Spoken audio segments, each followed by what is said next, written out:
is sent to a different area of the body. This is called referred pain. Referred pain can make finding and treating trigger points difficult. Luckily, referred pain follows typical patterns that have been well documented. Let's take a closer look at the trigger point. A trigger point lies in a taut band. The taut band is a tight strand of muscle that feels like a cord, easily mistaken for a tendon. The trigger point itself can be felt with the fingertips when its location is superficial. The size varies from a pinhead to a pea. When we continue to zoom in, we can see the muscle fibers that make up the muscle. The lines on the muscle fibers represent sarcomeres. Millions of sarcomeres, acting like tiny pumps, have to contract to create movement. Sarcomeres can become overstimulated and unable to release their contracted state. This knot of contracted sarcomeres shows a segment of the fiber that has become shorter and wider because of this. But also a different segment now becomes stretched by this tension, shown by the greater distance between the sarcomeres. Together, multiple of these sarcomere knots form the trigger point. The stretched segments of the fibers give tightness to the taut band in which the trigger point lies.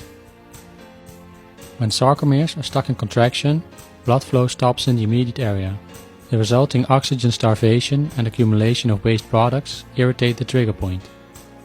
The trigger point responds by sending out pain signals.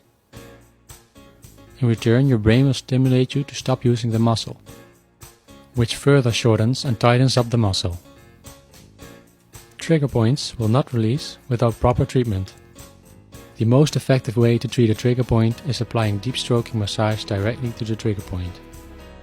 This can be done without the help of others. Deep stroking massage means performing a series of deep strokes across the trigger point nodule. In this example, a rubber bouncing ball is placed between the body and the wall to reach the trigger point in the lower trapezius on the back side of the body.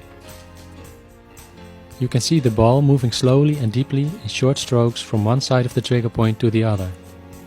Series typically consist of about 8 to 12 strokes and are performed about 5 to 10 times a day. By using deep stroking massage, you are milking the trigger point, so to speak. Blood and lymph fluid is moved out containing waste generated by the contracted muscle fibers. Each time you move over the trigger point and release the pressure, fresh blood immediately flows in, bringing fresh oxygen and nutrients. It may take several weeks to return the muscle fibers to their normal state and fully release the trigger point. Trigger points which have existed for a long time will take a lot of treatment, but often results can be achieved in days.